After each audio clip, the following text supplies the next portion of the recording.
Hi guys, welcome to the first video of 2018. There's not a lot happening in the review market at the minute. There's not much out really, just a lot of indie stuff, most of it shite. So I thought I'd do my VR video now. Has VR just been a fad? Has it been a flop? Has it been a failure, or was it a rip-roaring success?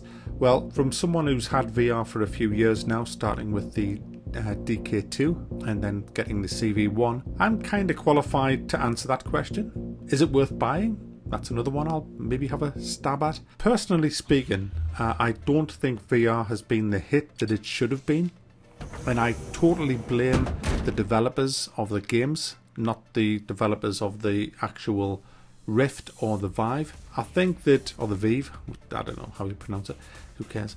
It's really been a disappointment for me to see game after game come out that's shite, basically, and I've took a huge interest in pretty much every VR game that's come out this year because I've been looking for that elusive porn, I'm just looking for that game, that really big game that just takes full use of the VR system, and it just hasn't materialized. It just hasn't happened. It has in cockpits, it really has, but that's just one side of VR. The other side is the room scale, having a gun in your hand, and the Oculus Touch has amazing control, especially when you have a third sensor. It's just amazing, just spinning around 360s and shooting things.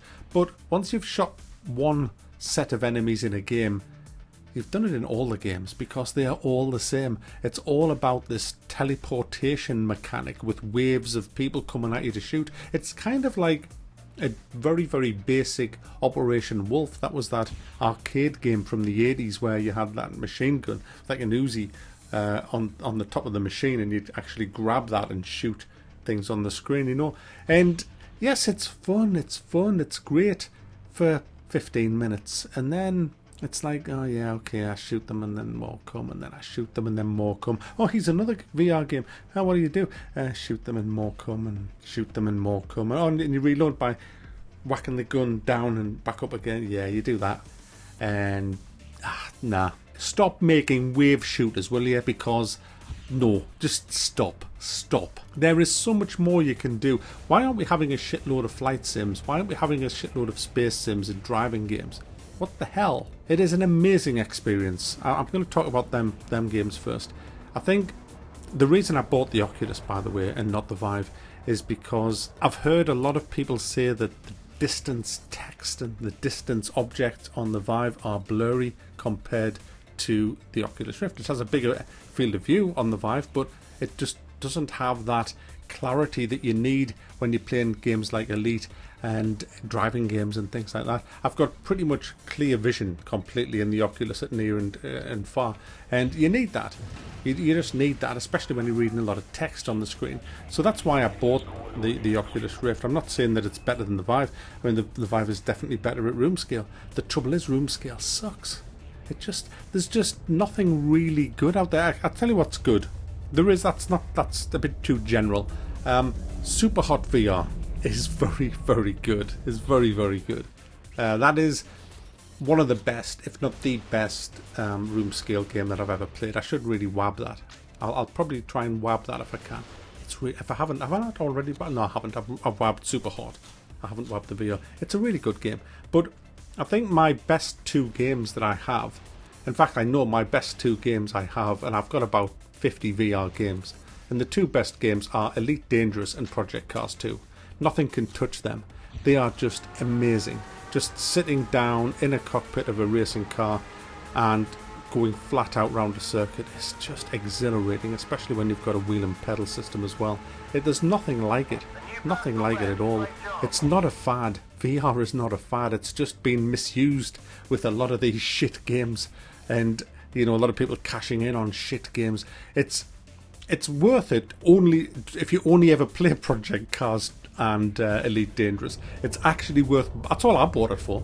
I only bought it for racing games and space games, flight games and stuff like that, and it's well worth it for that. In fact, when I get a game and I think, oh no, it's room scale. Oh, I just kind of think, oh god, I know what's coming. Teleport there, and shoot. First one I ever played was Sariento VR. I thumbed it up. It was brilliant. I loved it, absolutely loved it. But That was about a year ago. I've played 20, 30 since then, all the same, and now I'm just so fed up with them. It's like a one-trick pony now. Every game that comes out is that game.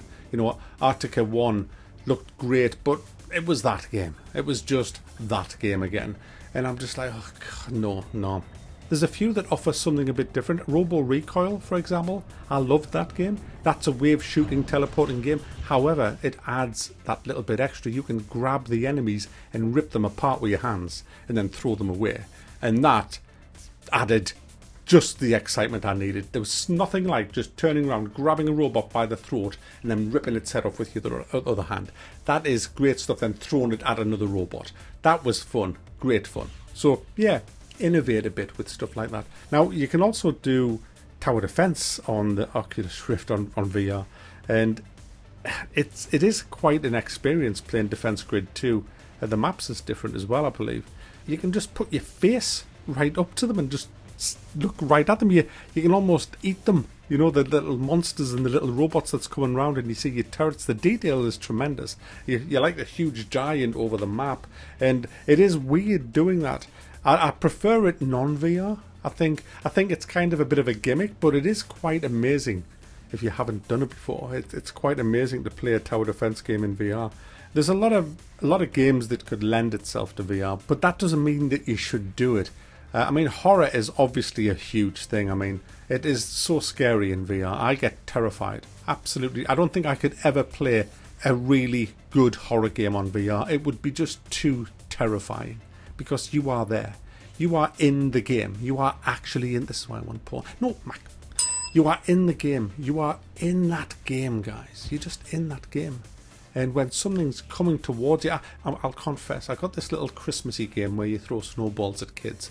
I pretended the kids were little console gamers who just getting a PlayStation or an Xbox for Christmas, and I was throwing fucking snowballs at the little twats. I wanted to scrub them as well, but I just couldn't. And I was playing that, and I got quite into it. It was quite fun, throwing snowballs and firing snowballs at them and all that with the Christmassy music going off. But this little girl, who was probably only about 10, with pigtails on, started running towards me, charging towards me, and I had to rip it off my head. I was so scared of that prospect. It was like, oh, it's coming. And it was like, it's a little girl. All I had to do was throw a snowball at her. But the fact that they were coming at you and you think you're actually there is horrific. It's fucking horrific, yes. Scared of a 10-year-old girl with pigtails. That's what VR is like. It fucking scares you. Unless you're Jimmy Savile. Mac. So I don't think VR is a fad at all. It's not a fad. It's $399 for the Oculus at the minute. I think that's a terrific deal, but I don't know whether they're bringing out a new one. I know they're bringing out and Survive a one that doesn't have any cables on.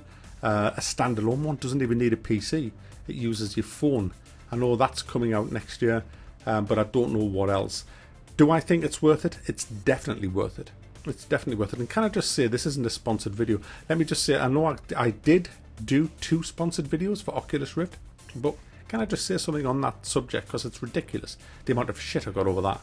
I'd already paid £799 for an Oculus Rift about, I don't know, 9 months before Oculus approached me and said, hey, will you do a sponsored video for us? And the only reason I said yes is because I already had endorsed the product by spending my own hard-earned money on it. And then they said, we want you to review games. And I said, well, what are the games? And they showed me the games. I already had them. I'd already paid £30 for the games and I liked the games. So yeah, I said, why not? I'll do it. Who in their right mind would turn that down? You know, it's like if I have a monitor, have this iArmor monitor that I paid £300 for. If iArmor came up to me like 6 months later and says, hey, Mac, we know you have this iArmor monitor. Would you like to do a sponsored video on that very monitor and we'll give you another? I'm not going to say no, am I? But if somebody had come up with a different product, then I would have said no, because I'm often turning them down. So I just wanted to clear that up, which, that is why I did it. Who wouldn't do it? I mean, bloody hell, that's ridiculous. It's, endorsing a product you already have endorsed. It's just, great. But I think VR in 2018 is going to suffer more of the same. I can only see more and more wave shooters coming out. I don't think the developers have got it through their heads yet that these games kind of suck. And I think the reviews of them are horrible. Nearly everybody's saying, oh, they're great, but they're not. They are just same old, same old, same old. But overall, guys, I think VR has been very disappointing in 2017. I hope it does get better in 2018. But if you really want to experience it, get yourself a wheel and pedals or a flight stick and start playing some driving games and some flight sims, and especially Elite Dangerous in space. It's just something else when you take off using vertical thrusters and your tummy just drops as you go up. It's just, it fools you all the time. You think you actually think you are in the cockpit of a car or a fighter plane or a spaceship. The immersion is real. It is 100% immersive. It just doesn't get better than that. It's just absolutely phenomenal, and it isn't a fad. It is the future if it's done right. And I hope that to do a lot more VR reviews in 2018 and hopefully some good games. But I'm not just going to do copy and paste wave shooters. They're pointless. It's pointless. I'll just thumb them all down. So I'm not going to do any of them. They have to be good. They have to be innovative. I'm sick of shit. In fact, I'm sick of shit in every bloody type of game, non-VR as well. We need some good games in 2018. So here we go. Let's see what happens. All right. Okay. So you'll want your gum. You'll want your gum. You'll want your gum. You'll want your gum. You'll want your paper. Yeah. Oh yeah, absolutely. Would you like, could I interest you in a bottle of Coke in the face? That's very, very popular at this time of year. How's that? That's going to cost you all that.